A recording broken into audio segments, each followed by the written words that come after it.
இந்த சந்தர்ப்பத்தில் அது சொல்லணுமா வேணாமான்னு தெரியல. சூர்யா மகனே, நீ பழி வாங்கிட்டியாடா. மனசாட்சி என்ன ஐடியாவில் பண்ண? என்ன மாலை பங்கப்பட்டான்னு பண்ணியா? சினிமா உலகத்தில் யாரையாவது காதலிச்சிங்களா? இல்லை எந்த கதாநாயகியாவது ஜாடமாடையா உங்களை காதலிச்சிருக்காங்களா? 2-3 இருந்தது. ஆனால் எல்லாருக்குமே இப்போ திருமணமாகி குழந்தைங்களோட இருக்கிறதுனால பேர் சொல்ல மாட்டேன். தக தக தக தக தக என ஆடவா சிவ சக்தி சக்தி சக்தியோடு ஆடவா. இந்த பாட்டில் நான் உயலை விட்டு நடிச்சிருக்கிறேன். மகனே, நீ பழி வாங்கிட்டியாடா. அந்த பிதாமனில் வந்து சிம்ரனி சூர்யாவை ஆட விட்டு தகதக கிண்டல் பண்ணிவிட்டான். மனசார சொல்லு, மனசார என்ன ஐடியாவில் பண்ண? என்ன மாலை பங்கப்பட்டான்னு பண்ணியா? இந்த சட்டையருக்காக பண்ணியா? உண்மையை சொல்லு, எதுக்காக பண்ணீங்க அந்த பாட்டு டான்ஸ் காமெடியாக பண்ணி வச்சுட்டீங்க இந்த பாட்டு. பார்க்கவே ரொம்ப உங்களோட ஆட்டமும் மற்றவங்களோட கூட ஆடுறவங்களோட ஆட்டமும் ரொம்ப நகைச்சுவையாக இருந்துச்சு.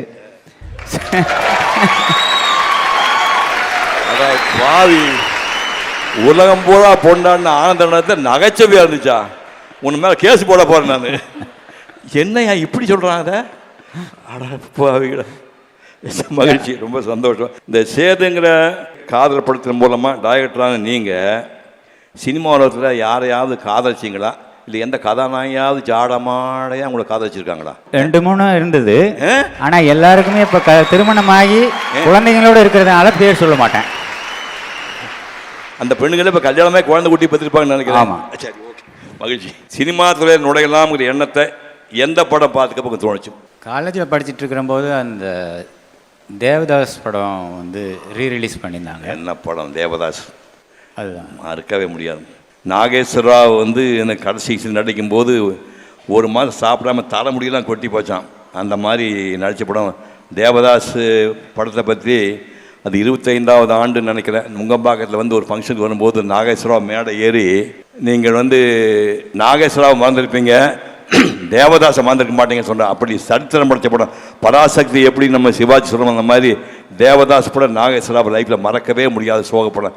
பேசிக்கலி இந்த ஆள் சோக படம் எடுக்கிற ஆள் தான். அதனால் அந்த படம் பிடிச்ச ஆச்சரியம் இல்லை. அற்புதமான ஒரு படம் தேவதாஸ் படம். நன்றி. பாலுமேந்திரா படங்களில் உங்களை முதல்ல இம்ப்ரெஸ் பண்ண படம் எது? வீடு. பாலுமேந்திரா சார்கிட்ட நீங்கள் எத்தனை படங்களில் ஒர்க் பண்ணீங்க? என்னென்ன படங்களை வேறு பார்த்தீங்க அசிஸ்டன்ட் டைரக்டர்? வீடில் செட் அசிஸ்டண்ட், சந்தியா ராகம்ன்ற ஒரு படத்தில் அப்ரண்டிஸ். ஆமாம், அதான். தெலுங்கு படம் சக்கரவியூகத்தில் அசிஸ்டன்ட் டைரக்டர்.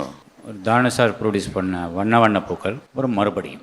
டைரக்ட் பண்ண சேது படத்தில் நீங்கள் படம் எடுக்க போகிறேன்னு தெரியும். அவர் வியூ பாயிண்ட்டை கொடுத்தா தெரியும். அதுக்கு முன்னாடி போய் சார் இந்த மாதிரி ஒரு படம் எடுக்க போகிறேன் அப்படின்னு இந்த சேது கதையை பாலுமாரி சொன்னீங்களா?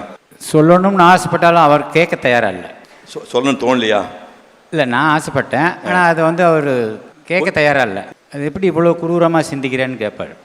நீயே ஒரு கதாபாத்திரத்தை உருவாக்குவ, பெற்றுருவ, அதை உனக்கு வசதிப்படும் போது உன்னோட வெற்றிக்காக அந்த கதாபாத்திரத்தை கொண்டுருவியா